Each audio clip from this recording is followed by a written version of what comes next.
Hi, you've reached the Talking Racewalking podcast. It's all about racewalking, of course. It's talking to racewalkers from around the world about racewalking. Join me, Noel Payne, a amateur racewalker in Canada, as I talk to elites, Olympians, record holders, masters walkers, and anybody who's out walking as fast as they can.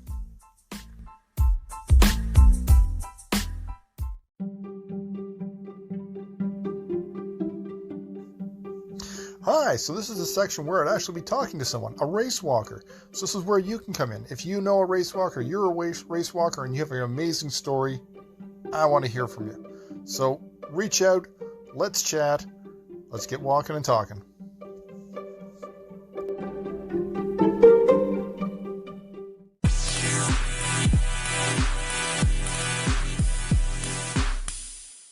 Hey everyone, welcome to another episode of Talking Racewalking. Like the title says, it's a podcast about racewalking, but I've also expanded that to talk to people who walk for different reasons, whether it's sport, recreation, or a good cause. And that's why I have a fellow Canadian on, Lindsay Sutherland Boal, and she is founder of a organization or a group. She can tell us more about that, called She Walks Canada. Welcome, Lindsay. Hi, thank you. Nice to be here.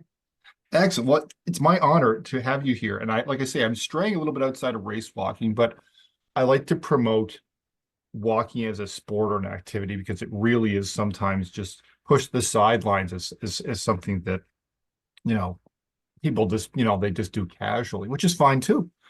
But it gives me the opportunity to talk to people who have a link to walking, but also another cool story to tell. So what is She Walks Canada first? And then we'll get into talking about who you are. Great. She Walks Canada is the movement to engage and empower sober and sober curious women globally, changing their relationship with alcohol. That's cool. And I actually wrote that line, but basically I don't think that exact line, but I went to your website and that's exactly what I got. So it's empowering and engaging women who are changing their relationship with alcohol. That's cool. I love that. Now, since you mentioned that, I'm assuming that you've had a relationship with alcohol. So what's your story and how did this come about? You founded it in 2021. So give me the backstory in terms of how this came to be and how you got to this point. Right. And so like so many people, I was one of these gray area drinkers. I knew that I was, drinking wine every night, but I didn't think it was that bad of a problem because I didn't fit that stereotype that so many of us have as an alcoholic. I was working, a mother, a contributing member to my society. So I didn't see myself as what so many people characterize alcoholics to be, people who don't have a job, don't contribute to their society. So I never thought I was bad enough. But really, I knew that I was underperforming in every avenue of my life and had completely disengaged. I was not living the life I thought that I should have.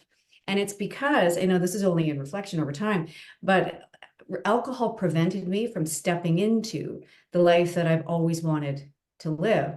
And so I had to go through the process to stop, which was difficult, like for so many of us who use alcohol as a coping mechanism. It's a crutch. And so when I stopped drinking, I did two things. And this was the seventh time that I tried to stop, which I've also come to learn is so common, that so many of us have false starts, right? I did two things differently this time. And one was I started walking. And my first walk on my first day was 1 kilometer. And I thought I was a hero because I did something good for my body, right? And then the second thing is that I found other women who were completely unknown to me, but they were on the same path. And so we met each other where we were at. And those two things in combination is what helped me to leave alcohol behind. And so She Walks Canada is a reflection of what worked for me in my journey to overcome overdrinking. No, I think that's amazing. I think I recently heard something, maybe it was on CBC as I was out for a walk or whatever. It was talking about how often, whether it's alcohol or drug, sometimes starts as something that people do to make themselves feel better, strangely enough, and then somehow transforms into a problem, and then they realize that it's not making them feel better anymore. It is interesting how it can be used to make you feel good, and then it takes you somewhere else completely. Um, and I have a sort of a personal connection with this as well, not in terms of myself. I don't drink just because I don't like the taste of it, and I never really had any sort of alcohol didn't have an appeal for me. But I have a relative, an aunt who passed away unfortunately. Um, yeah, she cirrhosis of the liver, and to a point where she was in the hospital, and yeah, it's she couldn't. They wouldn't let her have a transplant just because she's alcoholic. So it was the saddest thing. Cut down in her prime, kids, family. So I really got to see sort of the harsh end of things where, yeah, it had gone too far. And she was using it to deal with the loss of her parents who had passed away and stuff. And you know how it goes. It goes from one thing and then it's becomes another. But yeah, so it really hits home for me. So I don't like the taste of it. I don't fear it, but I know the impact it can have on people's lives in terms of just not making their lives more difficult or not allowing them to be who they should be, or sometimes on the street or taking their lives. So yeah, I completely feel for your cause. And how did for you the walking aspect of things? I think that's interesting too, because I've talked to a lot of people over the years and done profiles of people, whether it be addiction, weight loss, or everything, have used either running or walking as something that sometimes it's a physical thing, but it has mental as a mental aspect of it as well that not everybody thinks about. So after that initial getting out and walking, when did you realize that it was something that was sort of helping the journey? It's like anything else, is usually not the solution, but how does walking fit in, and how do you find it helps things? Yeah. So two things. First of all, I just want to acknowledge what you said about your aunt. Thank And you. you bring up an extremely important point in what you said. And in what you said, you acknowledged the spectrum of this health issue. Is that so? I started out by saying I was in the gray area drinkers, and that I was still able to perform in some capacity and had a level of choice. But what is important to recognize is that that's where it starts. But then there's this whole spectrum and ends up with people that are in your aunt's situation or even worse. And then unfortunately, your aunt became the worst case scenario. But why this is such an important issue is because there is this spectrum that we've already discussed in the first 5 minutes of this podcast, that it's hit both of us in a completely different way with completely different experiences. So I just want to recognize what you said, and I'm so sorry for your loss. But this is why this is so important to talk about. Agreed. Yeah, so thank you for that. And so to answer your question, the role of walking, it's so funny. I just started doing it, and then it's over time and upon reflection that you realize its impact. And so for me, I started walking because I needed to remove myself from the situation I found myself. So, for example, I started drinking just shy of COVID, but I was a mother to a young child, and so I was at home a lot. And just, mummy wine culture is a thing. We don't need to get into that, but whenever we go through big changes in our lives, there can be the potential for an identity crisis, And so I found that getting outside gave me the opportunity to just breathe cool, fresh air, number one. But it became so metaphoric because it was, what do I need to walk away from? What do I need to walk toward? What do I need to walk through? What do I, who do I need to walk with? And that became a huge point for me. But all of these metaphoric actions that were being facilitated physically first became these big metaphors for my life and eventually evolved into my life's purpose. I think that's really interesting. I mean, I've been a runner for over 35 years and now race walk as well. I've always been a walker. But I think I relate to that as well because I often find, perhaps this is true for you, we often get caught up in a world where we're inside a house, we're on a computer, we're on our phone, we're plugged in, we're in the car. When you go outside, whether it's a walk or run, it's like everything else is stripped away. It's just you. If you go, especially if it's a quiet spot, you go, it's just you and your thoughts. I often find I feel that's often the most real me there is when I'm by myself there. It's just you. You get that same experience? Well, again, you bring up another really great point. So when we have a problematic relationship with alcohol, we refer to it, our experience, as numbing out from our lives, right? Because what we're trying to do is we are in fact exporting our emotional discomfort to a numbing agent, which for my cohort of people is alcohol. So when we stop doing that, that doesn't mean all of the emotional discomfort stops coming up. It just means that we need to look in the eyes of our lived experience, our memories, and deal with it and face it and process it and do all that kind of stuff. And so when we get outside in nature where we have a bit of freedom, and sometimes it's helpful when nobody can hear you, or you can put earbuds in, pretend you're talking to somebody and just start talking out loud, which I often do and did this morning before our podcast. It is a great place to air your thoughts. And how I have found walking to be extremely powerful for me is I go at a very steady clip, right? Very steady clip. And if my gait shifts at all, I have to stop and think about what was my subtext, what's actually going on. If my gait changes when I'm going through something, I'm working through something that I need to maybe spend a little bit more time thinking about. That's cool. No, I find that very interesting. Yeah, I think walking allows us to really sort of be at one with ourselves. And I don't think nowadays people often do that. Being a runner for so long, I think people realize too when they run, it's often the same thing. We work out something through work, or it may not make things better, but you feel better physically, and then you may have gone out and kind of run through some things in your head, whether it's an issue at work or at home or stuff like that, and you come back sort of a better frame of mind, or you may have I just find it interesting. And then there's the physical aspect. Did you find physically that walking was making you feel better as well?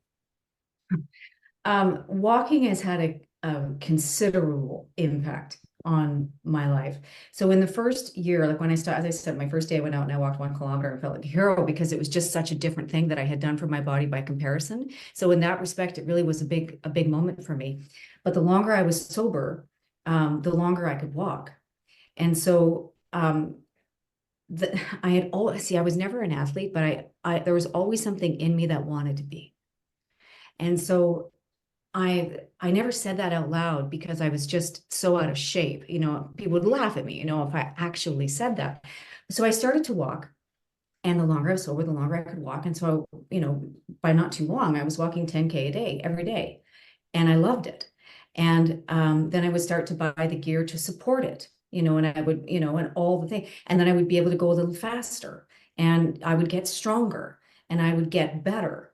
And so by the time it came to 365 days, which somebody who is overcoming over drinking or any kind of substance use, getting to a year is a big, hairy deal, right? Yeah. And so many women, they throw themselves a party. And I'm like, I don't want to throw myself a party and eat a bunch of calories because I had lost so much weight and I had become quite strong for me by comparison.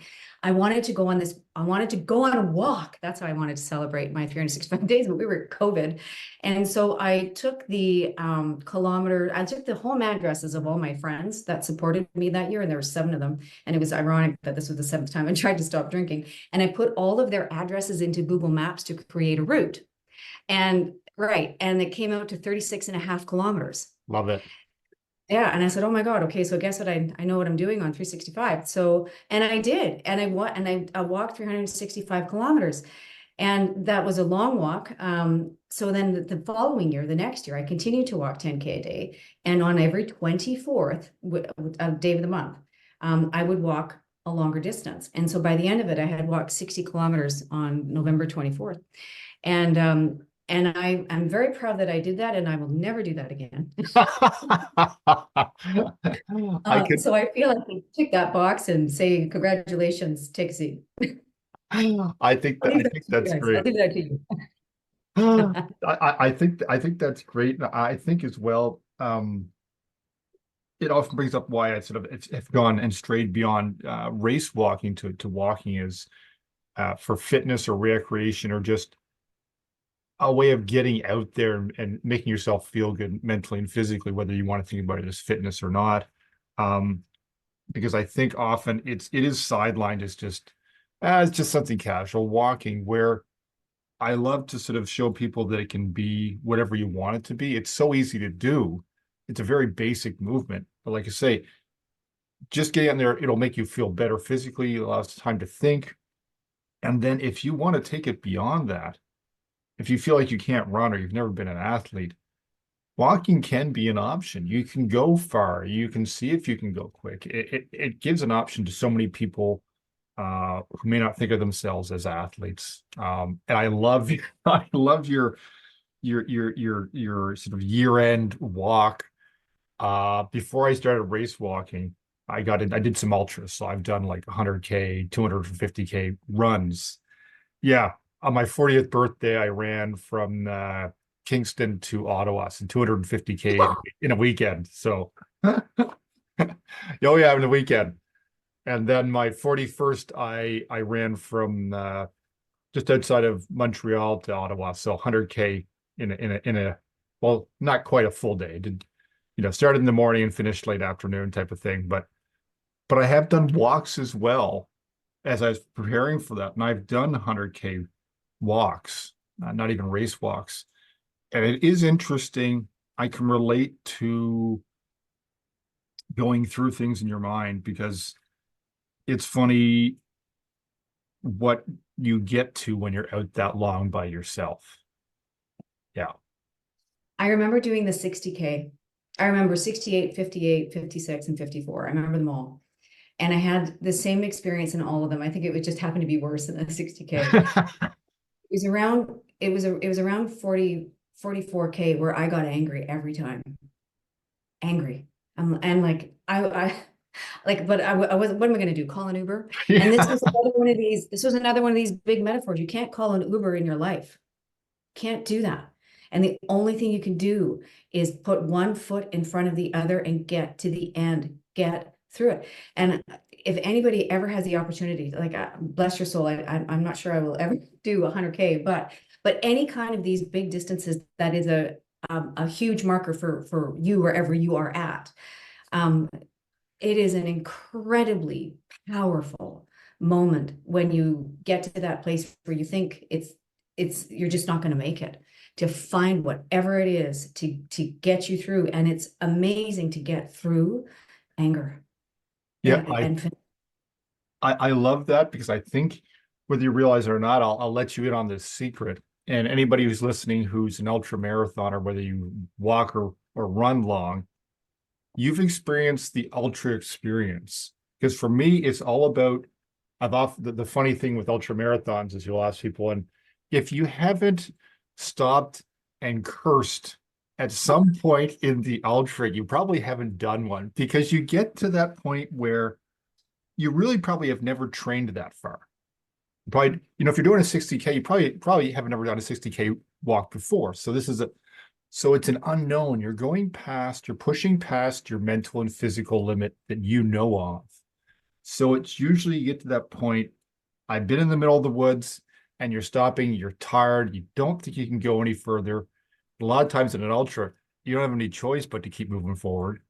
But you stop and yeah, there's few four-letter words usually come out, and then you suck it up, gather your strength, and you push on. So it is interesting for people who've gone through that. You don't have to do 60K. It could be pushing through your first 10K, but getting to that point where you're like, can't do this, and then getting past that. Yeah, it's a pretty powerful moment.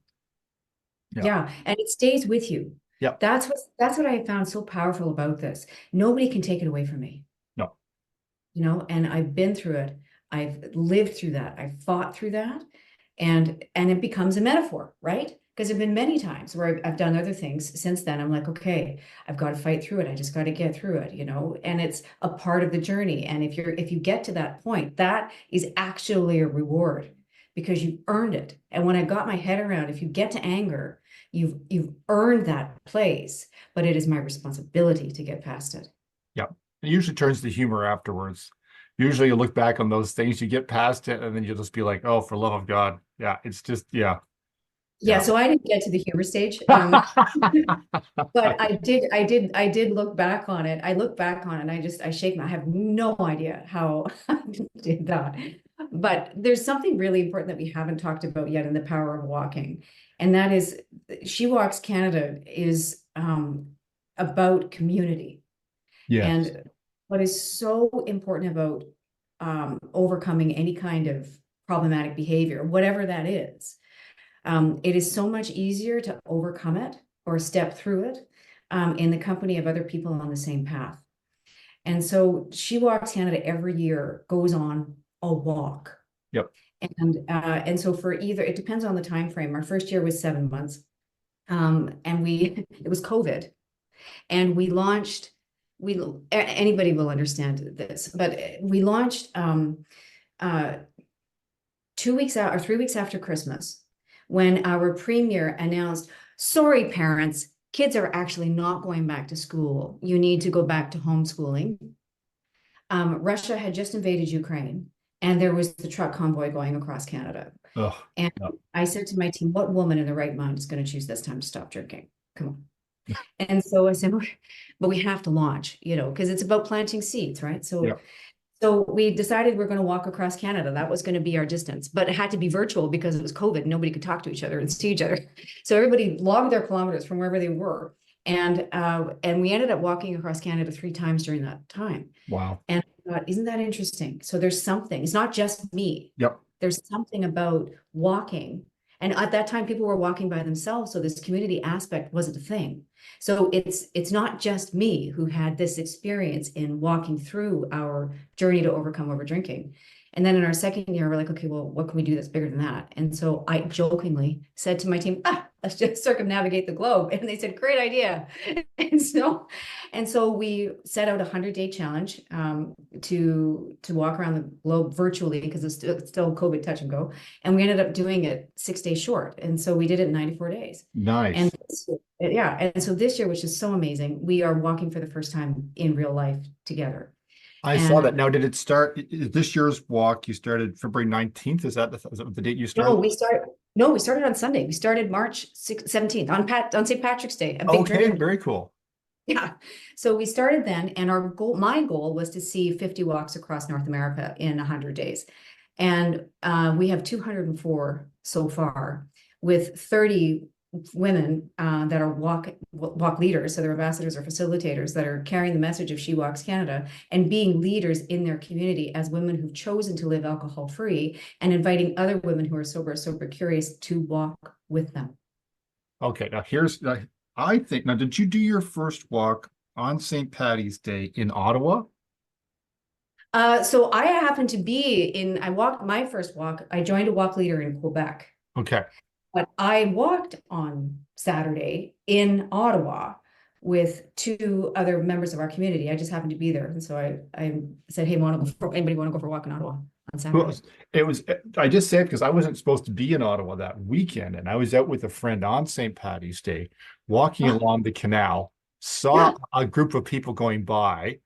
I think myself and my Irish training partner may have passed your group. If you saw a couple walkers, that was us. And it was weird because I'm like, I wonder if that's them. So we may have crossed paths without knowing it. Isn't that awesome? Oh, I love Yeah, it was that. very cool. I was wondering, Oh, that's so I didn't want to stop, and I'm like, I don't know, maybe. And I was looking for your face, and I'm like, I know everybody was bundled up, so I couldn't tell. So Oh, isn't that great? It yeah, was because there were walkers everywhere. So isn't that amazing? yeah, that's very cool. Very Yeah. cool. So getting back to the walking, where do you want to take this? So now you've got She Walks Canada. With the walks, what's the goal of that? Is it bringing people together? Is that the main goal? Yes. When I went out on my first day walk, when I walked my 1 kilometer, I felt like a hero because I actually did something good for my body for the first time. Yep. I remember feeling so very alone, as many of us do when we stop drinking, because nobody talks about it.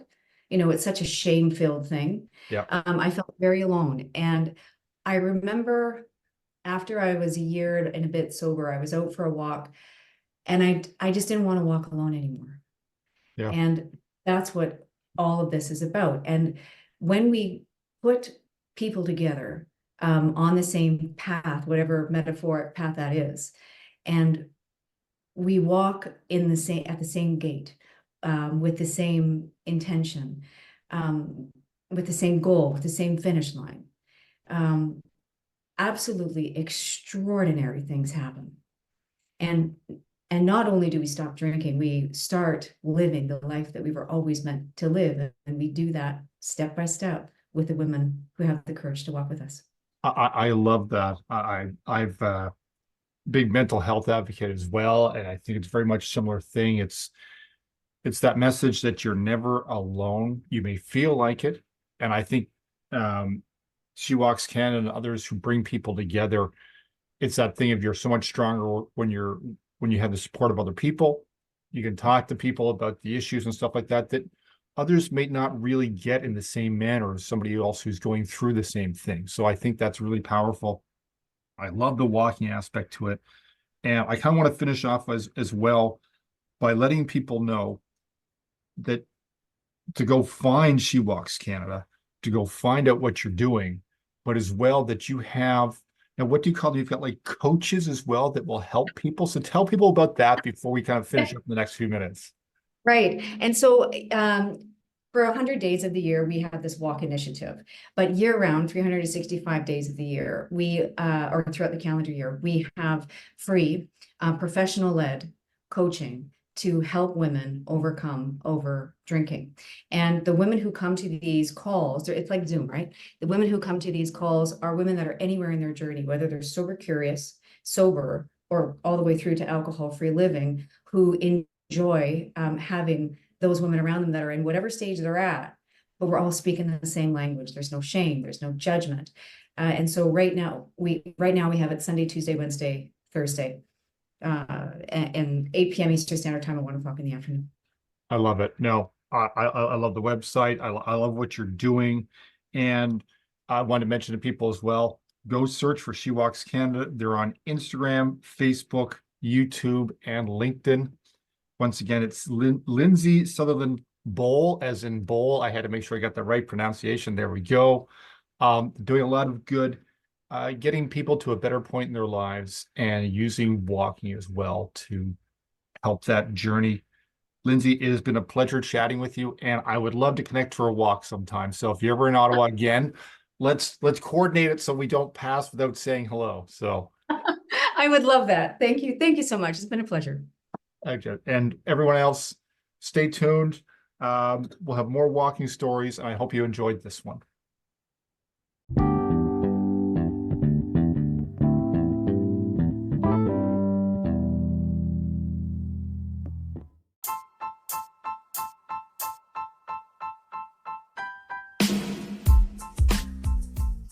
That's it, folks. The end of the podcast.